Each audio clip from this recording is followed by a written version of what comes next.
Christmas ഒക്കെ അല്ലേ വരുന്നത്. അപ്പോൾ നമുക്കും ഒരു പ്ലം കേക്ക് ഉണ്ടാക്കിയാലോ. ഞാൻ ഉണ്ടാക്കിയ പ്ലം കേക്കാണ് കേട്ടോ അത്. അതിന് വേണ്ടിയിട്ട് നമ്മളിതാ നേരെ കൂട്ടാലിൻ്റെ പോയി ഉള്ള സാധനങ്ങളൊക്കെ മൊത്തം വാങ്ങിയിട്ടുണ്ട്. നമുക്കൊരു 380 രൂപയെ നമുക്കിതിന് എല്ലാ സാധനങ്ങളും വാങ്ങാൻ ചിലവ് വന്നിട്ടുള്ളൂ. അപ്പോൾ അത് മൊത്തം നമ്മൾ എടുത്തിട്ടുമില്ല. അപ്പോൾ നമുക്കൊരു കേക്ക് കൂടി ഉണ്ടാക്കാനുള്ള സാധനങ്ങൾ ഇവിടെ ഉണ്ട്. ഇനി ഒരു 2 മുട്ടയും കൂടി വാങ്ങിയാൽ മതി.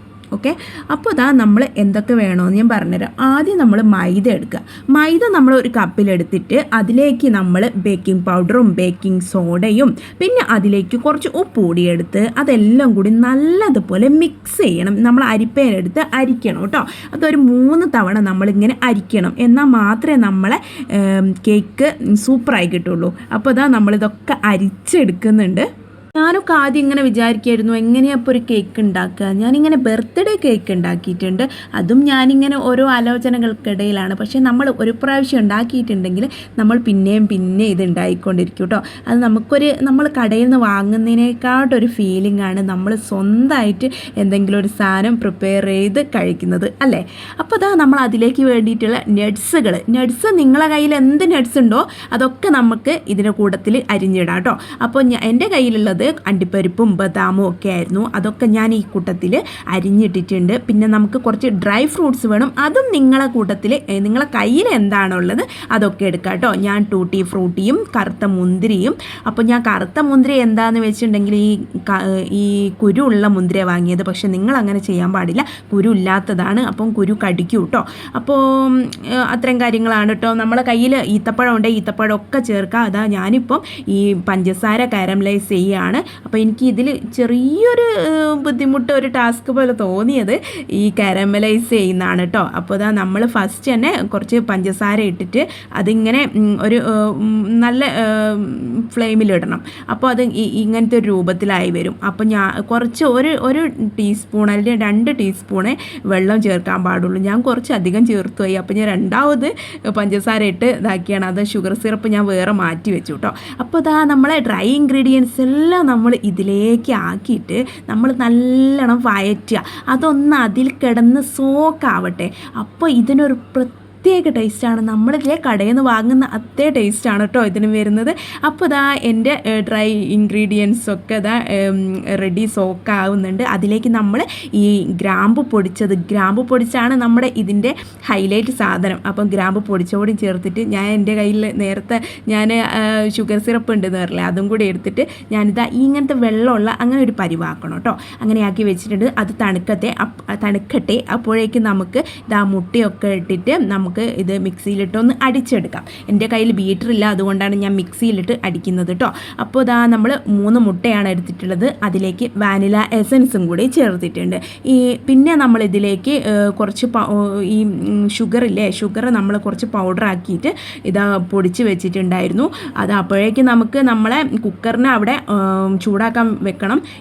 നമ്മുടെ ഈ മിക്സിയിലിട്ട് അടിച്ച നമ്മുടെ മുട്ടയും നമ്മുടെ തണുക്കാൻ വെച്ച ഇൻഗ്രീഡിയൻസിൻ്റെ കൂട്ടത്തിൽ മുട്ടയും കൂടി ചേർത്ത് നല്ല പോലെ ഒന്ന് മിക്സ് ആക്കുക. എന്നിട്ട് നമ്മൾ നേരത്തെ മാറ്റി വെച്ചില്ലേ, അവിടെ തരിച്ച് വെച്ചില്ലേ, അപ്പോൾ ആ ബാറ്റർ മൈദപ്പൊടീൻ്റെ അതും കൂടി എടുത്ത് മെല്ലെ ഒന്ന് മിക്സ് ചെയ്യുക. മിക്സ് ചെയ്യുമ്പോൾ ഒക്കെ ശ്രദ്ധിക്കുക, കട്ട പിടിക്കാണ്ട് നല്ലോണം മിക്സ് ചെയ്യാൻ ശ്രദ്ധിക്കുക കേട്ടോ. അങ്ങനെ 1 2 3 സ്റ്റെപ്പായിട്ട് നമ്മൾ മെല്ലെ ഇത് ഇളക്കി കൊണ്ടുവരിക. ഞാനിത് ഇതിൽ പറയുന്നുണ്ടെങ്കിലും ഇത് ഉണ്ടാക്കുമ്പോൾ എനിക്കൊരു ഡൗട്ട് ഉണ്ടായിരുന്നു, ഈശ്വര ഇത് നന്നായി വരുമോയെന്ന്. പക്ഷേ എന്നെ ഞെട്ടിച്ച് എൻ്റെ പ്ലം കേക്ക്. അപ്പോൾ നമ്മളെ ബാറ്റർ ഇതിലേക്ക് ഒഴിക്കുന്നുണ്ട്. നിങ്ങളെ കയ്യിൽ ബട്ടർ പേപ്പർ ഉണ്ടെങ്കിൽ നിങ്ങൾ ബട്ടർ പേപ്പർ ഉപയോഗിക്കുക കേട്ടോ. അതിലേക്ക് ഞാൻ എൻ്റെ കയ്യിൽ A4 ഷീറ്റാനുള്ളത്. അപ്പോൾ എൻ്റെ കയ്യിൽ ബട്ടർ ഉണ്ട്. അപ്പോൾ ഞാൻ ബട്ടർ ഇതിൽ പുരട്ടിയിട്ട് ഇങ്ങനെ സെറ്റാക്കി വെച്ചാണ് കേട്ടോ. ഇതായാലും സൂപ്പറാണ്. അപ്പോൾ ഞാൻ ഈ കുക്കറിലേക്ക് ഇറക്കാൻ എനിക്കൊരു പേടി കയ്പുള്ളൂ എന്ന് അപ്പോൾ അമ്മ ഇറക്കി വെച്ച് തന്നിട്ടുണ്ട്. അപ്പോൾ നമ്മൾ അത് വെയിറ്റ് ചെയ്യാൻ നിൽക്കുകയാണ്. ലാസ്റ്റ് നമ്മളെ പ്ലം കേക്ക് ഇവിടെ റെഡി ആയിട്ടുണ്ട് കേട്ടോ. നമ്മളൊരു 45-50 മിനിറ്റാണ് നമ്മൾ പ്ലം കേക്ക് വേവാൻ വേണ്ടി വെച്ചത്. അപ്പോൾ ഇത് രാത്രിയാണ് കേട്ടോ കുത്തിറിന് ഉണ്ടാക്കുന്ന സമയം. അത് 11 മണി കഴിഞ്ഞിട്ടുണ്ട്. അപ്പോൾ ഇവിടെയൊക്കെ കണ്ടില്ലേ, ഇതൊക്കെ സെറ്റായിട്ട് വന്നിട്ടുണ്ട്. തീരെ അടിയിലും പിടിച്ചിട്ടില്ല. സൈഡൊക്കെ നോക്കുക, നല്ല അടിപൊളി സ്റ്റൈലിൽ വന്നിട്ടുണ്ട്. എനിക്കിത് കണ്ടപ്പോൾ എൻ്റെ ഒരു അഭിമാന നിമിഷമായിരുന്നു കേട്ടോ.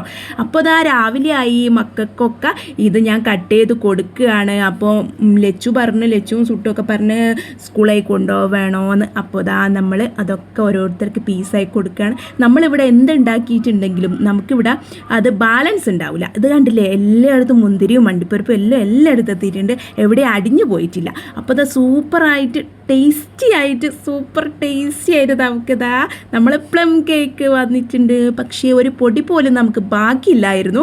അപ്പം നമ്മൾ ഇത് എല്ലാവർക്കും കൊടുത്ത് ഒപ്പിച്ചിട്ടോ. ഇതാ എനിക്ക് ഈ കാണുന്ന പീസ് മാത്രമേ ഞാൻ കഴിച്ചിട്ടുള്ളൂ കേട്ടോ. അങ്ങനെ സുട്ടൊക്കെ എണീച്ച് വന്ന സമയത്താണ്. അപ്പോൾ അന്നേരം വേണ്ടാന്ന് നോക്കൊക്കെ ഞാൻ സ്നാക്സ് ആയിട്ട് കൊടുത്തിട്ടോ. അപ്പോൾ അത് എല്ലാവർക്കും നമ്മൾ ടേസ്റ്റ് ചെയ്യാൻ വേണ്ടി കൊടുത്തിട്ടുണ്ട്. അപ്പോൾ ഇതാ ദിയൊക്കെ കഴിക്കുന്നുണ്ട്. ദിയക്കൊക്കെ ഇഷ്ടപ്പെട്ടെന്ന് പറഞ്ഞ് അവൾ കടയിൽ നിന്ന് വാങ്ങുന്ന അത്രയൊന്നും കഴിക്കില്ല എന്ന് പറഞ്ഞ്, പക്ഷേ ഇവിടുന്ന് നല്ലോണം കഴിച്ചിട്ടുണ്ട് കേട്ടോ അവരൊക്കെ. ഇതാ മുറിച്ചിട്ട് നോക്ക്, നമ്മൾ ടീ കേക്ക് മുറിച്ച് വെക്കില്ലേ, അതുപോലെ ഉണ്ട്. അപ്പോൾ എനിക്ക് ഭയങ്കര സന്തോഷമായി. ഇനിയും ഇങ്ങനത്തെ റെസിപ്പി ആയിട്ട് ഞാൻ തീർച്ചയായും വരുന്നതാണ്. ടാറ്റാ.